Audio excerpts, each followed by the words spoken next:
Hey guys, so I finally got to get out and put some mileage on one of these Mack trucks I bought. And I've gone on some shorter trips with it, but it's hard to make a good fair assessment of the trucks on just a couple hundred miles. I got about 2,500 miles on my belt on this trip now, and thought I'd do a review on it. There's some things I love, some things I like, some things I don't like, and I kind of want to talk about them all. So let's go sit in the cab. It's like 95 degrees out here, so let's go try out that Mack air conditioning. So let me first tell you about the truck. This is a 2016 Mack Pinnacle CXU 613.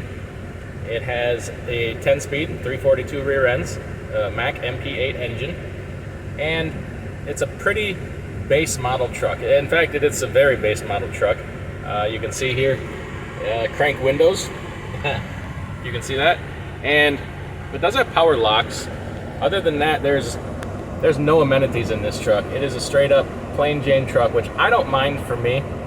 If you're out in the truck spending your life in here, this truck would really suck, or you'd want to step up a trim package for yourself.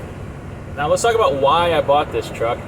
I bought this truck in what was it, September or October? I can't remember. Maybe even August, right around there, of 2021.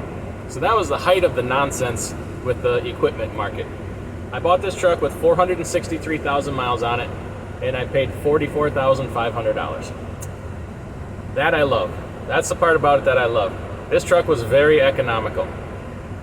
I suppose a lot of people didn't want it because of the crank windows and the manual transmission, but that's kind of right up my alley. I don't mind. So trucks like it with that kind of mileage and year, we're going for upwards of $80,000 or more dollars.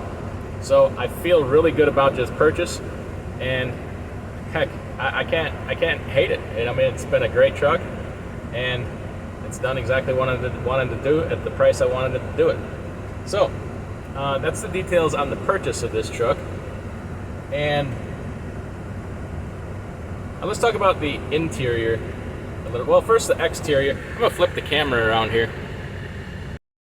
So as you can see, another thing that I love about this truck is the color. It's that primer gray color. In fact, I just checked the door sticker. It's actually called UPS gray. I thought it was called primer gray, but the door sticker says UPS gray. Complete full gauge package here. Very extensive gauge package. One thing I like about the Mack is this guard dog system. This digital readout, I mean, it gives you extensive information on your truck. I'm not used to having that. I'm used to a Freightliner with Columbia with a very minimal gauge package and pretty much no digital readout. So I like that. It's very helpful. One thing I hate, this damn steering wheel. I tell you what, it's you can't set anything on this steering wheel without honking that damn horn. It's so sensitive, and an Atlas doesn't fit flat on here. I know, nitpicky, right? But you get used to it. I tell you what, most of the things I dislike about this truck can and will be changed. It's very, most of it can be changed, so no big deal. Moving over here, it's just got this thing here which rattles like hell, so I just tend to pull it out and leave it like that. Maybe we'll do something with that hole in the future. I like the windshield wipers on this truck versus the Freightliner.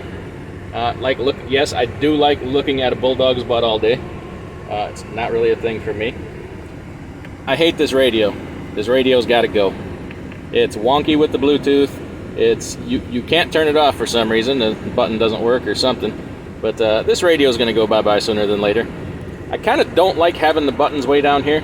It's a kind of different on leverage to push them in, but it's not a big thing. I like the extra 12-volt plugs up here. It's pretty nice, and I like being able to access some fuses from right up here. There's a couple different fuse panels in this truck. This is one of them. Up here, we got potential CB hookups on the dash, and up here in the compartment. Something that is hard for me to get used to is this low ceiling in the cab, and you can see it opens up right there, but it'll teach you to learn how to duck, or you'll forget a couple times. You're gonna whack your head. Not much. I mean, this, once again, trim model or base model trim package in this truck. No cabinets of any kind. I mean, It's one of the things I don't much care for in this truck. So let's go back in the sleeper here for a second. And all the way around, you know, it's single bunk, no cabinets. APU is not working, but I'm gonna take that off anyway and make my own. But mattress is hard as a doggone rock, but that's gonna get replaced. Refrigerator does not work, and the damn door doesn't stay shut, but that'll get fixed. So really all you have for storage here is this cabinet here, which ain't very big. And I'm thinking I'm just gonna turn that into storage. I don't need that doggone refrigerator. And then a little drawer here that pulls out. Plenty of lighting in the sleeper. It has the escape door in the sleeper, which I really like. But looking at the cab from back here, that seat has got to go. That is one of the most uncomfortable seats I've ever sat in my life. And we're gonna put a better seat in there. This one is just bolted to the floor, but I don't really have passengers anyway. And being that I have no storage, that's where I have to stack my duffel bag and my coolers under there, and of course some refreshments. Now let's talk about the ride in this truck. It's a pretty darn good ride. It's pretty comfortable. The front end is a little springy, but I don't have a lot of weight up there. I need to slide my fifth wheel forward a few holes to get some weight up there, and that might solve that issue a little bit. Other than that, fairly good ride, better than my Freightliner. Turning radius, I tell you what, this thing will turn on a dime. Very tight turning radius, which I was surprised. I thought my Freightliner would beat just about any truck out there for turning, but it's not the case. Let's talk about fuel economy. So I'm on a trip here from Wisconsin out to Connecticut. I am 79,060 pounds with a reefer trailer, and I averaged 7.1 miles per gallon. My average speed, I keep it, well, this truck is governed at 65, so I'm most of the time 65 on the cruise. I'm probably going to take that governor off because this thing is, it's in that spot in the power band where you either need to drive a little bit faster or like 60 miles an hour. So I just want to have some flexibility there. I don't tend to drive fast anyway, but for that heavy of a load, you know, you got some hills through Pennsylvania and coming up New Jersey, New York, you got some smaller hills. So I thought that was pretty decent. Very little idle time. I've only idled probably a total of 4 or 5 hours on this trip, but it's been just ungodly hot, so I might have to step that up a little bit. On the way back, I got a 17,000 pound load. That's going to take me about 1,700 miles by the time I get all the stops done. So I expect that the fuel economy will be substantially higher. I guess I'm pleased with a little over 7 miles per gallon with a heavy load like that. This truck has plenty of power. At about 1,300 RPMs, she's just a beast. I didn't have to do a ton of downshifting, and pretty happy with the power. Something else I like about the truck is the side toolboxes are nice and big. I can get my whole leaf blower right in there. It slides in nice. Don't have to take the spout off, and plenty of other room for the rest of my tools. I got some big tool bags that I keep in there, and I got plenty of room. The aerodynamics of this truck are pretty good. They're obviously not what one of your newer Kenworths or Freightliners is, but it's much better aerodynamics than the classic style. But still has I like the way this truck looks. I don't know why. I've never really been into looks of trucks, but these just kind of strike me as cool for some reason, and I like the way the new Anthems look. But there's room for improvement there.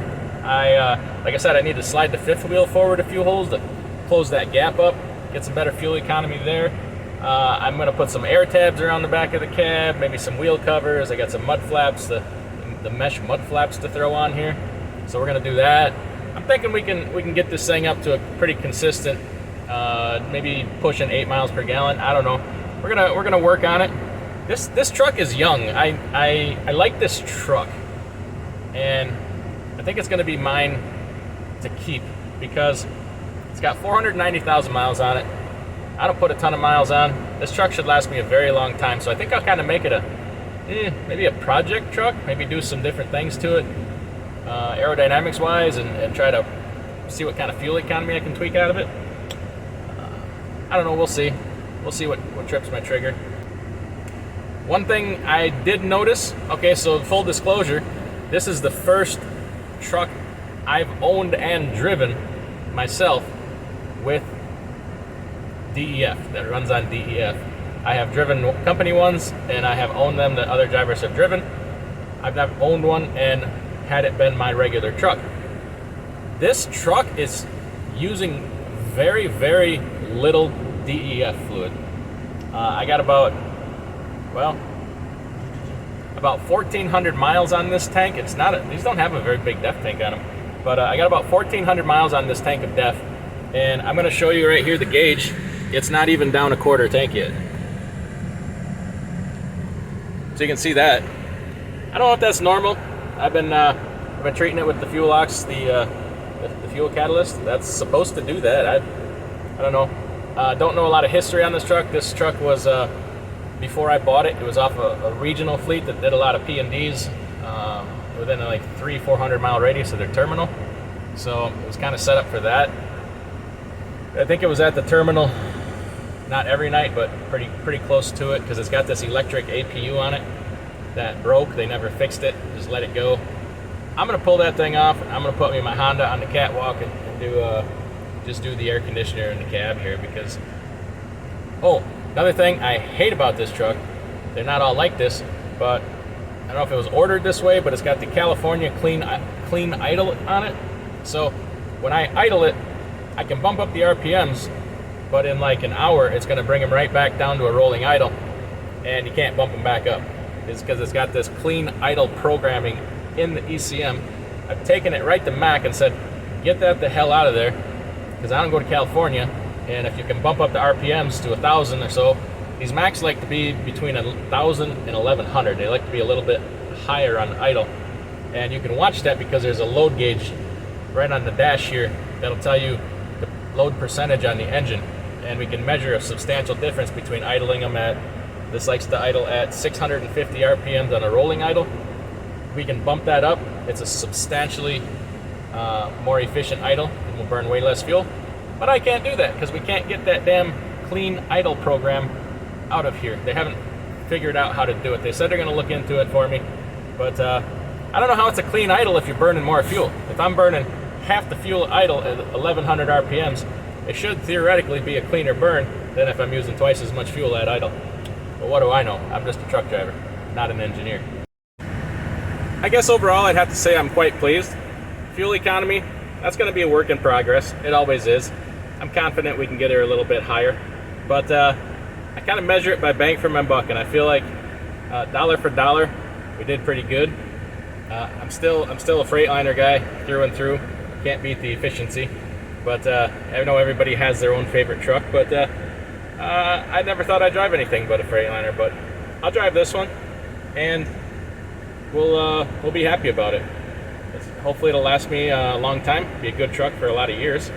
And I don't know if you're. I think Mack over-the-road trucks are less than like 2% of the market for over-the-road trucks. Obviously, that's jumped up a little bit with the introduction of the Anthem, but they're priced right because not a lot of people want them. But I think that give it a fair shake, test drive one, and see how you like it. I'm by no means a all-in Mack guy from this point going forward, but my eyes are open, and there are other things out there. So, all right, everybody, take care. We'll see you next time.